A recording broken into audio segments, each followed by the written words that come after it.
mo siya, hinalikan mo siya. Ikaw pa ba niya nangyari ito? Papayag kung ikaw.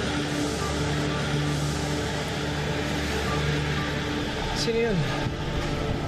Yun? Ano kayo, kliyente ko? Bakit? Okay, gabi na.